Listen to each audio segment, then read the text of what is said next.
Grégory, tu es un nouveau collaborateur avec nous sur Opportunité. Qu'est-ce que tu viens amener comme expertise exactement sur notre site Web? Bien, je pense que je vais amener d'abord mon expertise propre, qui est la vente et le développement des affaires. Tu sais, j'ai bâti au cours de ma carrière, puis qu'encore aujourd'hui, je suis propriétaire de 3 entreprises qui roulent bien, puis qui ont du succès. Puis j'ai toujours été fasciné par le fait que les entrepreneurs étaient des bons spécialistes dans leur domaine à eux. Tu as des bons graphistes, tu as des bons photographes, tu as des bons caméramans, tu as des bons intervieweurs, tu sais, tout ça. Mais au-delà de ça, pour être un bon entrepreneur, je pense que le focus pour moi, en tout cas, c'est d'être capable de bien vendre puis de bien développer ton marché, ton entreprise. Donc, moi, ce que je propose à Opportunité, c'est d'emmener cette expertise-là, puis cet aspect-là, rendre conscient ça aux entrepreneurs qui peut-être négligent un peu cet aspect-là. Penses-tu que c'est la majorité des entrepreneurs? Il me semble, les gens que je croise, souvent les gens sont là, toi Greg, t'es bon en vente, moi la vente c'est vraiment pas pour moi. Est-ce qu'on a plus peur de ça où on est vendeur? Ou je veux ton opinion, je vais te dire la mienne après. Bien, écoute, moi je pense que ça vient, je pense qu'il y a une partie culturelle à ça là, au Québec. Hein, les questions d'argent puis la vente, hein, c'est, tu sais, on est frileux. On est frileux, tu sais. Moi, je le suis pas, là.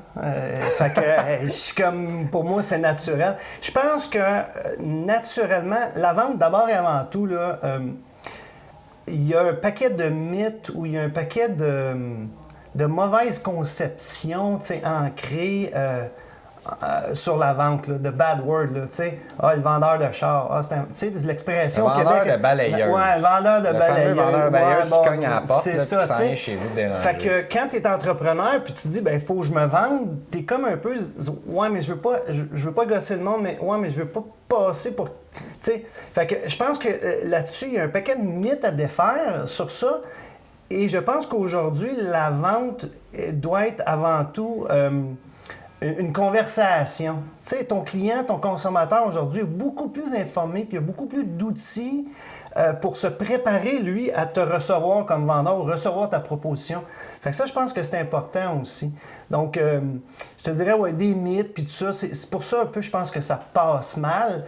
Puis justement, moi, c'est ça que je veux défaire un peu. Je veux défaire cette espèce de je vais être entrepreneur, mais je veux pas faire de vente. Ouais, mais c'est parce que si tu fais pas de vente, tu n'auras pas d'argent. Puis si tu fais pas d'argent, tu pourras pas développer ton entreprise. Fait que, tu sais, casse ça tout de suite en partant.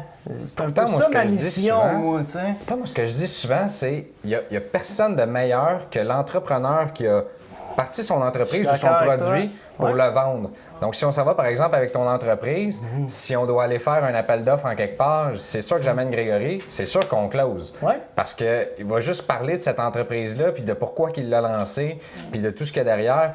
Moi, j'ai réalisé ça tôt dans ma carrière, quand je travaillais pour Voir. Il y avait Pierre Paquet, le président fondateur de Voir, qui nous avait parlé de comment il avait parti la compagnie.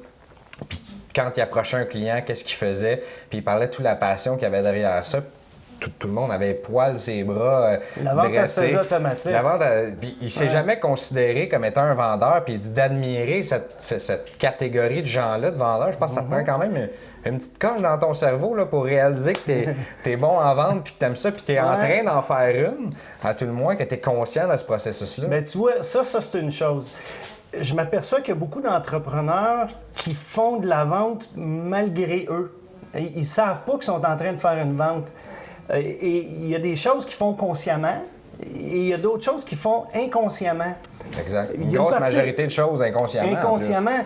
Et à quelque part, mon rôle comme expert en vente, c'est tu sais, moi, j'aime pas je vais faire une parenthèse bien importante pour moi. J'aime pas l'expression coach ou coach en vente ou coach en affaires ou tout ça parce que d'après moi, les gens, la majorité des gens à l'extérieur là, qui sont coachs ou qui se prétendent coach, ils ont appris des techniques d'un livre, là, puis tu sais, une technique de vente, il faut que tu fasses un funnel, il faut que tu comptes les objections, tout ça qu'on connaît. La relation, les bon. besoins, les bénéfices, puis on close. Ouais, moi, je pense qu'un bon scénario de vente ou un bon processus de vente doit, comme tu viens de le dire, partir de la personne, partir de l'entrepreneur.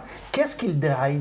Qu'est-ce qu'il aime? Qu'est-ce qu'il aime pas? C'est quoi sa personnalité? Tu peux pas séparer l'entrepreneur du vendeur.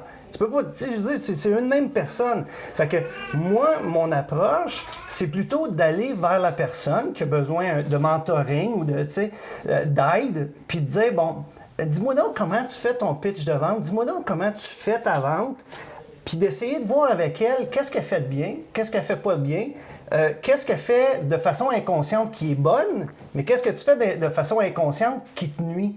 Fait que tu sais, c'est juste de venir rajouter des plugins sur ce que la personne fait déjà. Ah, parce qu'il y La a déjà personne une base qui est là. Ben oui. est déjà entrepreneur, elle est déjà en affaires. Fait que si elle est là, c'est parce qu'il y a quelque chose. Fait qu'il faut partir de ça plutôt que de rentrer puis de dire, OK, oublie tout ce que tu fais, là. Puis moi, je suis un expert en vente. J'ai lu les 10 textbooks qui existent, là. Puis je vais t'apprendre une technique, puis fais ça, puis ça va marcher. Tout le monde à qui je parle qui ont subi ce genre de coaching-là, la majorité disent, bien, je tiens 3 mois, 4 mois, 5 mois, mais... Je reviens à ma... Le naturel revient au galop tout de suite après. Exact. Fait que moi, je pense que ça, c'est pas la bonne façon d'apprendre aux gens comment vendre. Moi, je pense qu'il faut partir de l'individu, puis il faut faire avec ce que l'individu a ou n'a pas. Puis, tu sais, ça part de nous autres, hein. C'est comme... Mais ce que je dis souvent aussi quand on discute avec des entrepreneurs, justement, qui n'ont pas cette conscience-là de ce qu'ils font, c'est ton produit est bon, right? Je veux dire, ce que tu fais, c'est bien, ça répond à un besoin. Mais quand tu le vends, tu vas parler à des gens qui ont ce besoin-là. Es-tu d'accord avec moi, puis par rapport avec ce que tu dis, es-tu d'accord avec moi qu'on a véhiculé la vente comme étant une création de besoins qu'on faisait? Donc, de se dire, par exemple, bon, désolé à tous les vendeurs de balayeuses qui vont regarder ça, mais je veux dire, on arrive à la maison, on cogne, on vient de vendre une palette de chocolat, on vient de vendre, par exemple, une balayeuse, on te crée un besoin. Tandis que la vraie vente, là, selon moi, la vente que j'appelle win-win là, dans une relation, c'est de venir répondre à un certain besoin puis d'améliorer la situation d'une personne. Tu as tout à fait raison. Tu as tout à fait raison.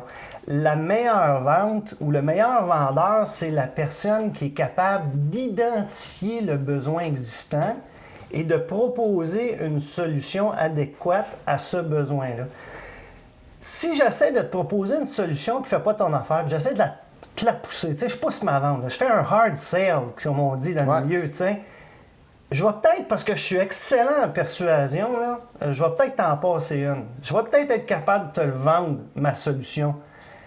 Mais rapidement, tu vas te rendre compte qu'elle ne correspond pas exactement à ton besoin. Exact. Fait que qu'est-ce que tu vas faire? Tu vas aller, de un, tu vas dire, Grégory Slogan, il m'a vendu quelque chose que je n'avais pas besoin. Fait que, d'un, je ne le recommande pas à personne. Et de trois, ben, tu vas chercher, encore une fois, une autre solution, la bonne solution à ton besoin.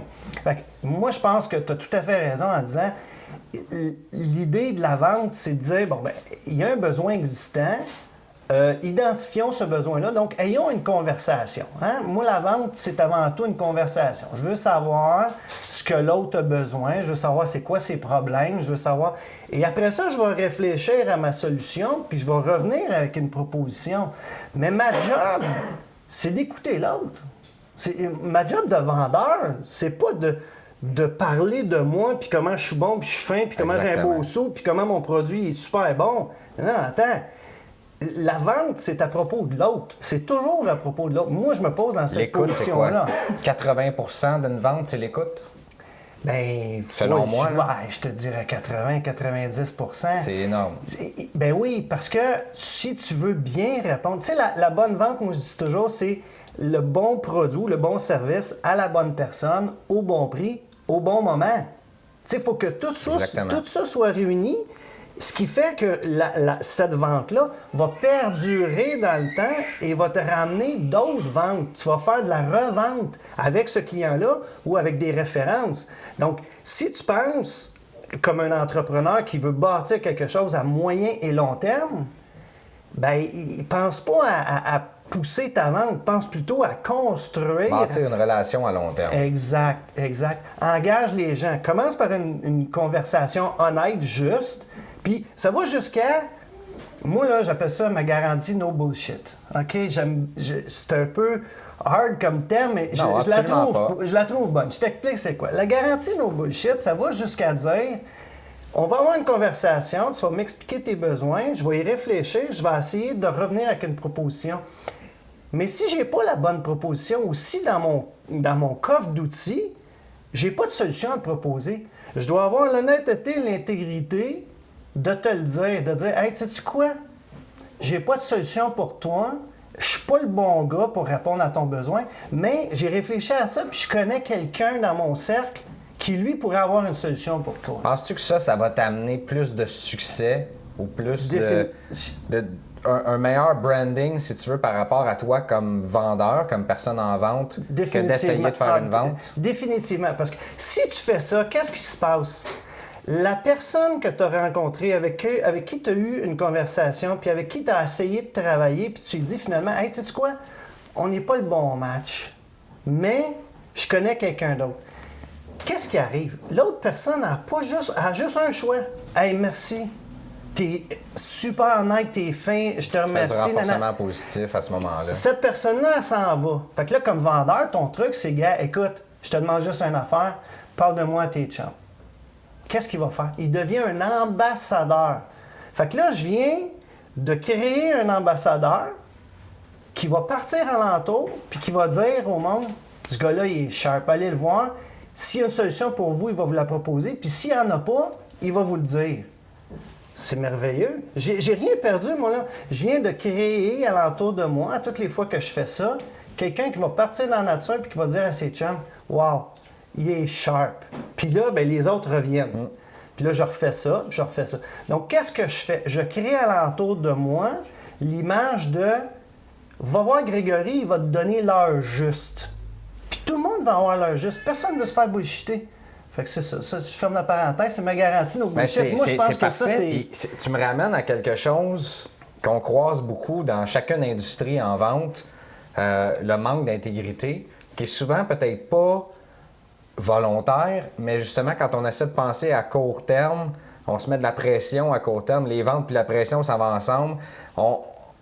On plie un peu l'intégrité, là, puis on se dit, bon, ben il faut que je rentre quelque chose en ce moment.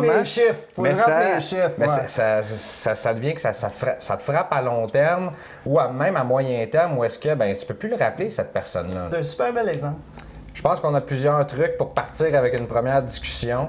J'invite les gens à suivre tes articles sur opportunités qui s'en viennent dans les prochaines semaines. Oui. Merci de ton temps. Ça me fait plaisir. J'ai bien hâte de voir le prochain contenu qu'on va pouvoir faire ensemble. Merci à toi.